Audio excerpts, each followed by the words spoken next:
வாங்க திரைப்பட பாடல்களே, திரை இசையே என்று பேசுவதற்கு கடலூர் தணிகைவேலன் இசையோடு வருகிறார். உங்கள் முன்னால் பாடல் பாடி உங்கள் கைதட்டுகளை பெற கடலூர் தணிகைவேலன் வாங்க.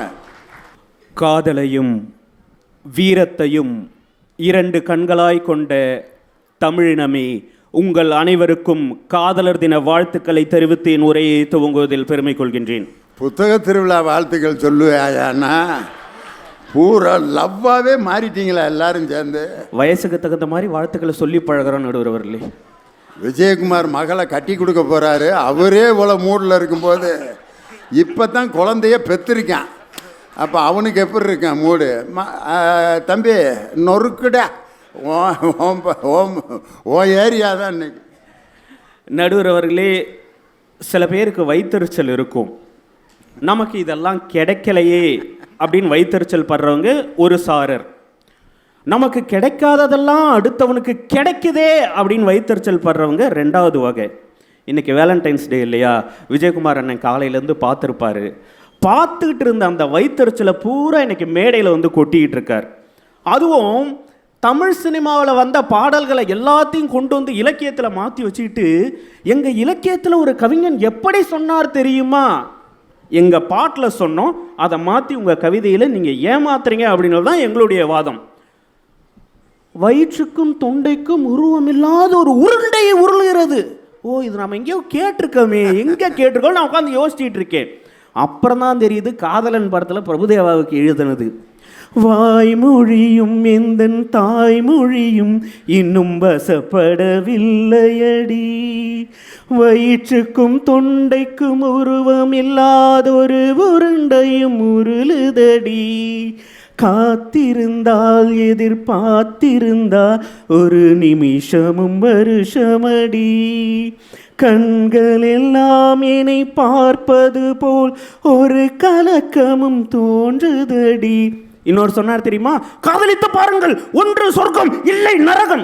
எதுக்கு கத்துறீங்கிற? அவன் கேட்டான் சார், சினிமா பாட்டில் திரை இசையில் அழகா கேட்டான், இது சொர்க்கமா நரகமா சொல்லடி உள்ளபடி, நான் வாழ்வதும் விடை கொண்டு போவதும் முந்தன் வார்த்தையில் உள்ளதடி. கோகிலமே நீ குரல் கொடுத்தால் உன்னை கும்பிட்டு கண்ணடித்தேன், கோபுரமே உன்னை சாய்த்து கொண்டு உந்தன் கூந்தலில் மீன் பிடித்தேன், வெண்ணிலவே உன்னை தூங்க வைக்க உந்தன் விரலுக்கு சொடுக்கெடுத்தேன், வருட வரும் பூங்காற்றையெல்லாம் கொஞ்சம் வடிகட்டி அனுப்பி வைத்தேன். போதுமா? இப்பதான் நடுவர்களே நம்ம ஏரியாவுக்கு வரீங்க. விஜயகுமாரனே, முதல்ல காதலிக்காக காத்து இருந்திருக்கீங்களா நீங்க? சார், ஒரு நிமிஷம் காத்துக்கிட்டு இருப்பான் சார், ஒரு மணி நேரம் காத்துக்கிட்டு இருப்பான், ஒரு நாள் காத்துட்டு இருக்கலாம், ஒரு வாரம் காத்துட்டு இருக்கலாம், ஒரு வருஷம் கூட காத்துட்டு இருக்கலாம் சார். ஆனா காதலிக்காக காத்துட்டு இருக்கிறத எங்களுடைய திரை இசை கவிஞன் தான் சார் அழகா சொன்னா, இதுவரைக்கும் உங்க இலக்கியத்துல சொல்லாத வகையில. உனக்கெனவே காத்திருந்தாலே காலடியில் வேர்களும் உழைக்கும், காதலில் வலியும் இன்பம் தானே மானே, உனது பேர் எழுதி பக்கத்தில் எனது பேரை நானும் எழுதி வச்சேன், அத மழையில் நனையாம கொட பிடிச்சேன், மழை விட்டு நான் நனைஞ்சேன். ஏ புள்ள புள்ள, காதலிய பிள்ளையாவே பார்க்குறான் சார். அதே கவிஞன் தான் சொல்லியிருப்பான், தந்தை அன்பு அது பிறக்கும் வரை, தாயின் அன்பு அது வளரும் வரை, தோழி ஒருத்தி வந்து தரும் அன்போ உயிரோடு வாழும் வரைன்னு சொன்னான். தமிழாசிரியர் தானே நீங்க? இந்த மாதிரி பாட்டெல்லாம் கேட்க மாட்டீங்களா நீங்க? மோனிகா, வயசுக்கு தகுந்த பாட்டை கேட்டு பழகுங்கிறேன் நீங்க. அதுல இன்னொரு சொன்னார் தெரியுமா, விளக்கை எரிய வைத்து வெட்கத்தை அணைத்து விட்டால் நீங்க கரண்ட் பில்லு கட்டுறதை விட்டுட்டு ஸ்கூல் ஃபீஸை கட்ட வேண்டியதா இருக்கும். இதை கூட எங்க கவிஞன் தானே சொன்னான், உங்க கவிஞர்லாம் சொல்லல. நாங்க தான் பாம்பேன்ற படத்துல பாட்டுல சொன்னோம்.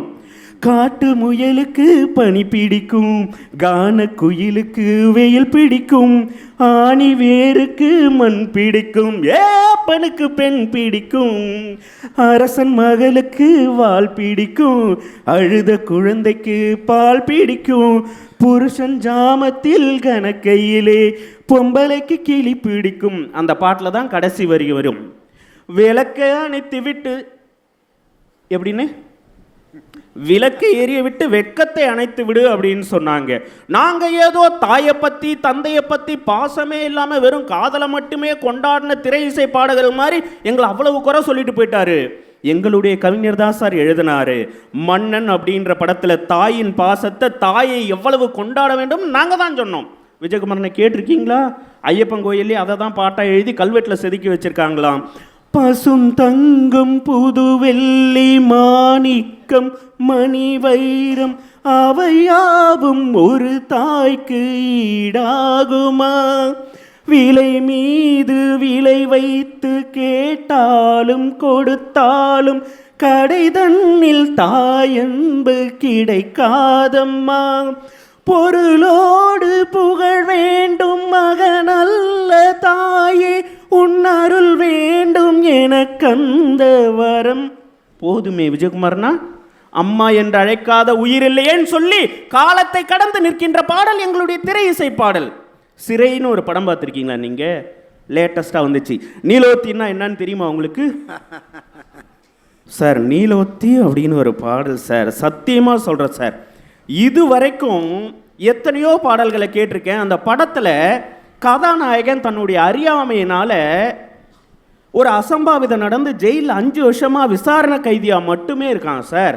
அவனுக்கு தெரியல சார், அப்பீல் பண்ணணும் அப்படின்றதே தெரியல. அவன் காதலி 5 வருஷமாக, ஆனால் ஒவ்வொரு தடவையும் அவன் கோர்ட்டுக்கு வரும்போது வந்து பார்த்துட்டு போகிறா.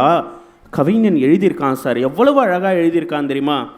நினைச்ச வாழ்க்கை வேணும்னு நெஞ்சோம் கடந்து ஏங்குதே. அடுத்த வரி தான் சார் முக்கியம். அவன் எத்தனையோ சாமியை கும்பிட்டுருக்கான் சார். காதலனும் காதலியும் எவ்வளவோ சாமியை கும்பிடுறாங்க. ஆனால் ஒரு காவல்துறை அதிகாரி தான் சொல்கிறான், நீ போய் நீதிபதி ஐயா கிட்ட காலில் விழுந்துருங்க, பேசுங்க, பேசி உங்களை புரிய வைங்கன்னு சொல்கிறாங்க. அதை புரிய வச்சுட்டு வெளியில் வந்தான் இல்லையா, அவனுக்காக அந்த கவிஞன் திரை இசையில் எழுதியிருக்கான். படைச்ச சாமி கேட்காததையும் படிச்ச சாமி கேட்டதே அப்படின்னு எழுதினானே, இதை விட அழகாக எழுத முடியுமா சார்?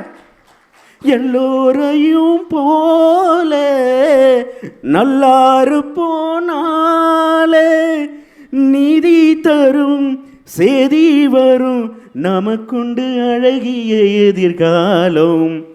விஜயகுமாரனே, நீ முதல்ல லாந்தர்னா என்னன்னு தெரியுமா உங்களுக்கு? காதலில் ஏங்கி தவிக்கிறதுக்கு பேர் லாந்துறேன் அப்படின்னு ஒரு வழக்கு மொழி இருக்கு. அதை கூட பாட்டில் சொன்னது நாங்கள் தான். நடுவர்களே, திரை இசை பாடல்கள் அப்படின்றது ரசிகர்களுக்கு புரியும், கேட்ட உடனே புரியும். உங்கள் இலக்கியம் புரியுமா? வந்ததுலேருந்து சிலப்பதிகாரம், நான்மணி கடிகை, 40 இனியவை 40 கார் 40 களவழி 40ன்னு அங்கிட்டு இருந்து 4 பசங்க தெரிச்சு ஓடி போயிட்டாங்க. பள்ளிக்கூடத்தை விட்டு புத்தக திருவிழாவுக்கு தான் இங்கிட்டு வந்து பாடம் எடுக்கிறாருன்னு. ஐகார குறுக்கம், அவுகார குறுக்கம், மகர குறுக்கம், ஆயுத குறுக்கம், ஒற்றலை படை, இன்னிசை அலப்படை, ஆகாகா வாகாகா. சார், வெயில் அப்படின்னு ஒரு படம் சார். சின்ன வயசுலேயே அவங்க அப்பா கதாநாயகனை அடித்து துரத்திடுறாரு, வீட்டை விட்டு ஓடி போயிடுறான். ஒரு தேட்டரில் போயிட்டு வேலை செய்கிறான். அந்த தேட்டருக்கு எதிரில் ஹோட்டல் வச்சுருக்கிறவருடைய பொண்ணு அந்த கதாநாயகனை விரும்புது சார். ஊரை விட்டு ஓடி வந்துட்டான் இல்லையா, அவன் காதலிக்கிட்ட சொல்கிறான் சார். அதை கவிஞன் எவ்வளவு நுட்பமாக எழுதியிருக்கான் பாருங்க. ஊரை விட்டு எங்கேயோ வேறிருந்து நிற்கிறேன், கூடு தந்த கிளி பெண்ணே உன்னால தான் வாழுறேன். அவ பதில் சொல்கிறா சார், கூறப்பட்டு சேலதான் அங்க சொல்லி கேட்கிறேன், கூடு விட்டு கூடு பாயும் காதலால சுத்துறேன். அடுத்த வரி தான் சார் உலகத்தில் எந்த இலக்கியவாதியும் எழுதாத வரி சார். கடவுள் கிட்ட கருவற கேட்டு ஒன்ன சுமக்கவா. ஒரு பொம்பளை புள்ள கேட்கலாம் சார், நான் கருவறையில் உன்னுடைய குழந்தைய சுமக்கவா அப்படின்னு காதலி கேட்டுடலாம் சார். உலகத்திலேயே முதல் முறையாக திரை இசை கவிஞன் தான் சொன்னான், நான் கடவுள்கிட்ட போய் வரம் கேட்டு கருவறையை வாங்கி அதில் ஒன்றை நான் சுமக்கவான்னு கேட்டான். பார்த்தீங்களா? உங்கள் இலக்கியவாதி யாராவது ஒருத்தர் எழுதியிருப்பாங்களா இப்படி ஒரு வரியை? சும்மா வந்துட்டு எல்லாம் வந்துட்டு சப்போர்ட் பண்ணிடலாம் நினைக்கக்கூடாது சார். ரோஜா ரோஜான்னு ஒரு படம் காதலர் தினத்தில் வந்திருக்கும். இன்னைக்கு காதலர் தினம்ங்கிறதுனால என்னுடைய மனைவி கூட கேட்டாங்க, நடுவர் அவர்களே, இன்னைக்கு லவ்வர்ஸ் டே, நீ பாட்டு கிளம்பி திருவள்ளூருக்கு போகிற, ஒரு கிஃப்ட் உண்டா? ஒன்றும் கிடையாது அப்படின்னாங்க.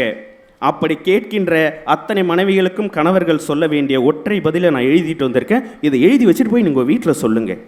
ஒன்றுமில்லை, காதலர் தினத்திற்கு பரிசு தரவில்லை என்று கோபித்துக் கொள்கிறாய், காதலர் தினத்திற்கு பரிசு தரவில்லை என்று கோபித்துக் கொள்கின்றாய்.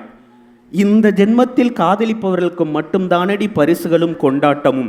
யுகம் யுகமாய் காதலிக்கும் நமக்கெதற்கு அதெல்லாம்? யூஸ் பண்ணிங்க. திடீர்னு பேசிக்கிட்டு இருக்கும்போது வீட்டுக்காரமா ஞாபகம் வந்துருச்சு பாரு. நாங்கள்லாம் நினச்சோம்னா வாயே திறக்க முடியாது. அடிக்கிற நடுவர்களே, காதலர் தினத்தில் அந்த பாடல் வரும். நீங்கள் யோசிச்சு பாருங்க, இதை கற்பனை பண்ணி பாருங்க. உங்கள் இலக்கியவாதிகளால் இந்த மாதிரி கற்பனை உலகத்துக்கு கூட்டு போக முடியாது. இதை மட்டும் கற்பனை பண்ணி பாருங்க. நிலத்தினில் உன் நிழல் விழ ஏங்குவேன். நீ போனா உன்னுடைய நிழல் வந்து அந்த நிலத்தில் விழணும் அப்படின்னு நான் ஏங்குவேன். எதுக்குடா அப்படி ஏங்குறேன்னு கேட்குறாங்க. அந்த கவிஞர் பதில் சொல்றாரு, நிலத்தினில் உன் நிழல் விழ ஏங்குவேன், நிழல் விழுந்தால் மணலையும் மடியினில் தாங்குவேன், உடையனை எடுத்து என்னை உடுத்து நூலாடை கொடிமலர் இடையினை உறுத்தும் ரோஜா. அடுத்த வரி தான் சார் ரொம்ப முக்கியம். உன் பேரல்ல நான் சொன்னதும் என் வீட்டு ரோஜாக்கள் பூக்கின்றன. உன் பேரை போயிட்டு என் வீட்டு ரோஜா செடி கிட்ட மெல்லமா சொன்னா போதும், அது உடனே பூத்துடுது. ஒரு நாள் உன்னை காணாவிடில் எங்கே உன் அன்பென்று கேட்கின்றன. நான் உன்னை பார்க்காம போயிட்டேன்னு வச்சுங்க, அதே ரோஜா செடி என்கிட்ட கேள்வி கேட்குது, எங்கடா உன் அன்பு அப்படின்னு சொல்லி. நீ வந்தால் மறுகணம் இடியும் என் வானமே. அடுத்த வரி தான் விஜயகுமார்னு மனப்பாடம் பண்ணி வச்சுக்கோங்க, யூஸ் ஆகும். மழையில் நனைகையில் எனக்கு காய்ச்சல் வரும், வெயில் நீ நடக்கையில் எனக்கு வேர்வை வரும், உடல்கள் தான் ரெண்டு உணர்வுகள் ஒன்று. ரோஜா ரோஜா ரோஜா. அந்த ரோஜாலாம் தெரியுமா? வயசாயிடுச்சு உங்களுக்கு தெரியாது. நடுவர் அவர்களே, நான் இப்படி சொல்லி நிறைவு செய்கின்றேன். காதல் மட்டுமல்ல, தாய் பாசம் மட்டுமல்ல, தந்தை பாசம் மட்டுமல்ல, சமூக கருத்துக்களையும் எங்களுடைய திரை இசை பாடல்கள் எத்தனையோ கொடுத்திருக்கிறது. தலை கோதும் இளங்காற்று செய்தி கொண்டு வரும் அப்படிங்கிற பாடல்ல இந்த வரிகள் அவ்வளவு அழகா இருக்கும். நீல வண்ண கூரை இல்லாத நிலமெங்கு ஏது, காலம் என்னும் தோழன் உன்னோடு தடைகளம் மீறு. எவ்வளவு அழகா இருக்கும் தெரியுமா? நீலவண்ண கூரை இல்லாத நிலமெங்கு ஏது, காலம் என்னும் தோழன் உன்னோடு தடைகள மீறு, மாறுமோ தானா நிலை எல்லாமே மண்மேலே, போராடு நீயே அறமுண்டாகும் மண்மேலே, மீதியிருள் நீ கடந்தால் காலையொளி வாசல் வரும், தோளில் நம்மை ஏந்தி கொள்ளும் நமக்கான காலம் வரும் சொன்னானே. இதைவிட நம்பிக்கை உங்கள் இலக்கியவாதிகளால் தர முடியுமா என்று கேட்டு நல்லதொரு வாய்ப்பிற்கு நன்றி பாராட்டி இடம் அமர்கின்றேன். நன்றி, வணக்கம். ஆஹா, உண்மையிலேயே என் வாழ்க்கையில் நடந்த ஒரு சம்பவம் சினிமா பாட்டில் அதை அப்படி அனுபவித்தேன். நான் என் வீட்டுக்காரமாக வந்துக்கிட்டு இருக்கான், திண்டுக்கல்லில் போயிட்டுருக்கான். என் கூட எப்போயோ என் கூட படித்த ஒரு பொம்பளை பொண்ணு அது என்னை பார்த்துருச்சு. பார்த்துட்டு நானும் எங்கள் வீட்டுக்காரமாக வர்றேன், லியோனே டேய் டேய் இங்கே வாடா எப்படின்னா, எங்கள் வீட்டுக்காரம்மா யாரா அது என்று முழிக்குது. அது யாருங்க இருப்பா, நான் பக்கத்தில் பார்த்துட்டு சொல்கிறேன். அப்புறம் பார்த்தோன்னே, என்னைய மறந்துட்டியா? நம்ம 2 பேரும் 3ஆம் கிளாஸ்லேருந்து 8வது வரைக்கும் ஒன்றா படித்தோம்லடா. எனக்கு வந்து நீ எத்தனை தடவை நெல்லிக்காய் கடிச்சு கொடுத்துருக்க. நம்ம 2 பேரும் ஒன்றா நெல்லிக்காய் வாங்க போவோம்ல, கொடுக்காப்புளி வாங்கி கொடுத்துருக்க. அப்போ ஐயோ அம்புட்டான் ஆதியிலேருந்து அந்த வரைக்கும் அடித்து விட்றா. எங்கள் வீட்டுக்காரம்மா முன்னால் நான் எப்படி நின்றுருப்பேன்னு யோசனை பண்ணி பாருங்க. அது வந்து சரி, நீ இது யார் லூர்து ராணியா அப்படின்னு பேர் மறக்காமல் வச்சுருக்கியா நீ? அப்போ அவன் மறந்துருக்கா, நீ மறக்காமல் பேர் வச்சுருக்க அப்படின்னு. ஆமாம், லூர்து ராணி தான்டா. பல்லெல்லாம் பாதி போய் அப்படியே ஒரு மாதிரி தலையெல்லாம் களைஞ்சி வயசாகி இந்த இப்படி அழுக்கு ஜாக்கெட்டையும் இப்படி கட்டிக்கிட்டு டே லியோனின்னு என்னை கூப்பிட்டுச்சு. லூர்து ராணியே நல்லா இருக்கியா, நீ ஏன்டா இன்னும் அப்படியே இருக்க, நாங்கள் தான்டா கிளவி ஆகிட்டேன் அப்படின்னுச்சு. இல்லை இல்லை நீ கிளவி ஆனாலும் நல்லா தான் இருக்க அப்படின்னோன்னா என் வீட்டுக்காரர் நொறுக்குன்னு இப்படி கையை இறுக்க பிடிச்சா பாருங்க.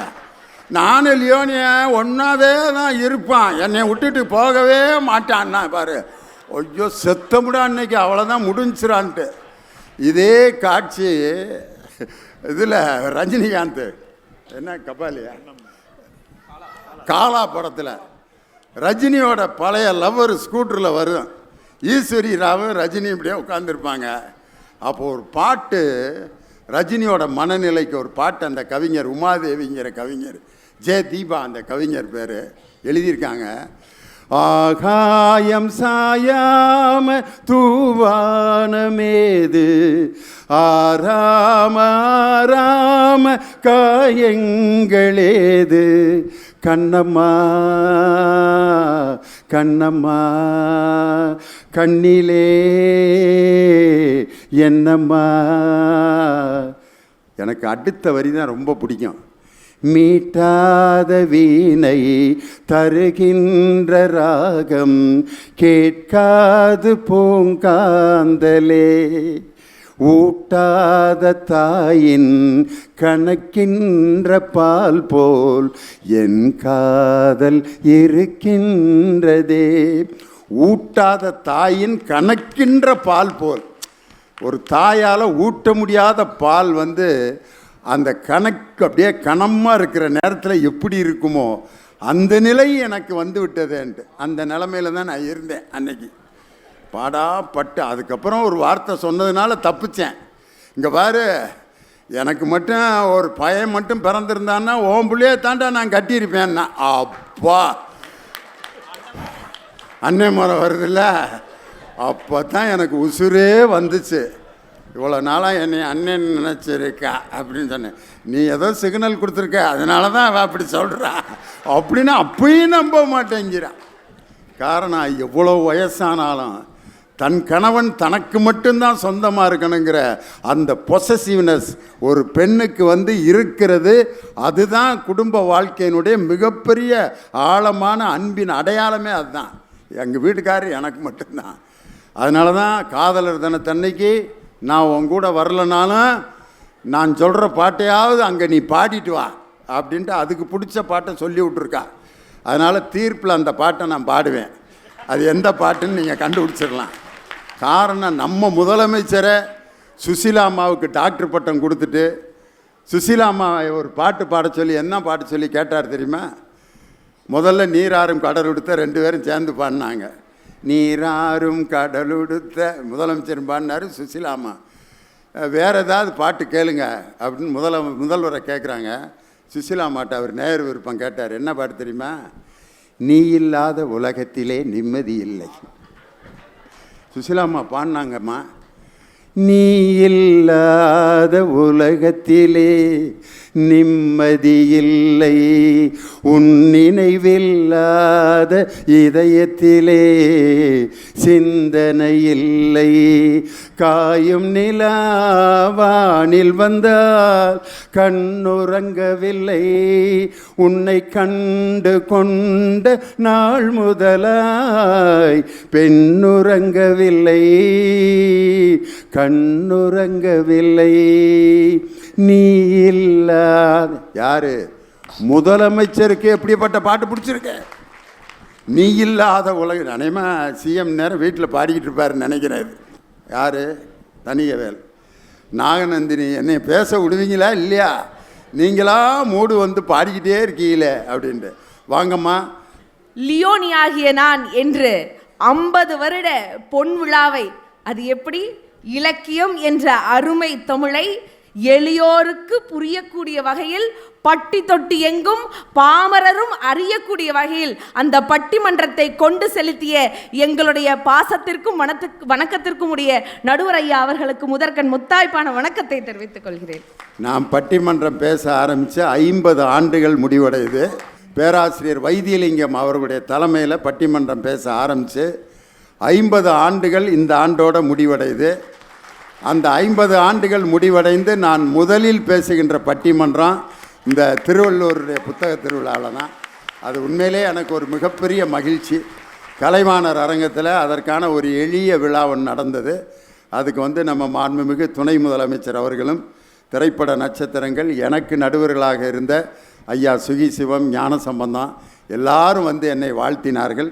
அது உண்மையிலே ஒரு பெரிய மகிழ்ச்சிகரமான ஒரு நாளாக எனக்கு அமைந்தது. அந்த நாளை நினைவூட்டியதுக்கு நாகநந்தினிக்கு நன்றி.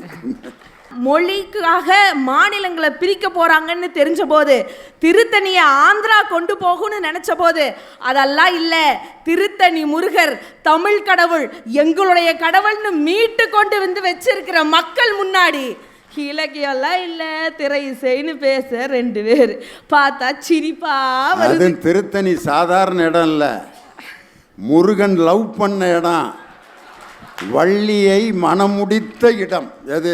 திருத்தணி. அது பாருங்க எப்படி அமைது பாருங்க. காதலர் தினத்தை அன்னைக்கு முருகன் லவ் பண்ண அந்த வள்ளியை திருமணம் முடித்த திருத்தணி கூட திருவள்ளூர் மாவட்டத்தில் தான் இருக்கு. அந்த அளவுக்கு இருக்குங்க ஐயா. இதில் தனியாக நான் பேசினாரு வாருங்க, கோயம்புத்தூர்லேருந்து நான் வந்துட்டு சும்மாவே உட்காந்துட்டு இருக்கேன்னு நினச்சிட்டேன். அதாவது எங்கள் ஊரில் எல்லாம்க்கா தோசை தான் திரி போடுவாங்க. எங்கள் அண்ணன் அப்படியே அந்த தோசைக்கல்லையே திரி போட்டு போய் உட்காந்துருக்கிறாரு. அப்படி பாடின பாட்டெல்லாம் என்ன பாட்டுங்க? ஃபஸ்ட்டு படம் அந்த காதல்ன்ற படம். பாட்டெல்லாம் நல்லா தான் இருந்துச்சு. அந்த படத்தை பார்த்தீங்களா? கடைசியில் கிளைமேக்ஸு பிரபுதேவா ஒரு போலீஸ்கார அம்மாட்ட மாட்டிட்டு வாருங்க அடி. அதுக்கு அந்த பாட்டுக்காக தான்.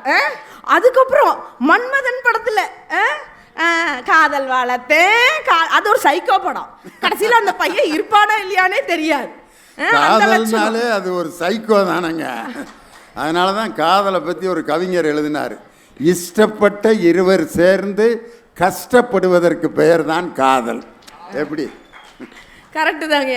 அடுத்த பாட்டு ரோஜா ரோஜான்னு அந்த ஹீரோ கடைசி வரைக்கும் ரோசாப்பூவோட ரயில்வே ஸ்டேஷனில் நின்றுட்டே இருப்பா. அப்படி இதில் எங்கே மகிழ்ச்சி இருக்குது, எங்கே வழிகாட்டுதல் இருக்குது எனக்கு புரியல. அதாவது நம்ம எல்லாத்துக்கும் ஒரு விஷயம் சொல்கிறேன் பாருங்கள். February 14 அப்படின்னு சொன்னால் காதலர் தினம் மட்டும்தான் ஞாபகம் வருது. ஆனால் இன்னைக்கு தான் தன்னுடைய நாட்டை காப்பதற்காக எல்லையில் நின்று 2019 புல்வாமா தாக்குதல் மூலமாக 40 வீரர்களை இழந்து நின்னோமே, அந்த நினைவு நாள் இன்று. அந்த தாய்மார்களுக்கு, அதாவது அந்த மகன்களை இழந்த தாய்மார்களுக்கெல்லாம் இன்னைக்கு உறுதுணையாக இருக்கிறது எது தெரியுமாயா?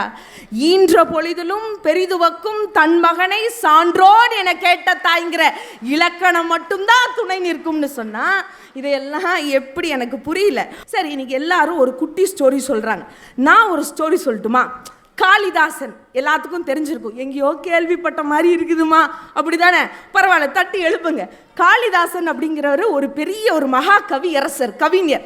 அவர் என்ன பண்ணுறாரு, ஒரு ஊருக்குள்ளே போகிறார். அப்படி அந்த ஊருக்குள்ளே போகும்போது திடீர்னு அவருக்கு ஒரு தண்ணி தாக அடிக்குது. அங்கே பார்த்தா ஓரத்தில் ஒரு கிணத்துல ஒரு அம்மா தண்ணி இறைச்சிட்டு இருக்காங்க.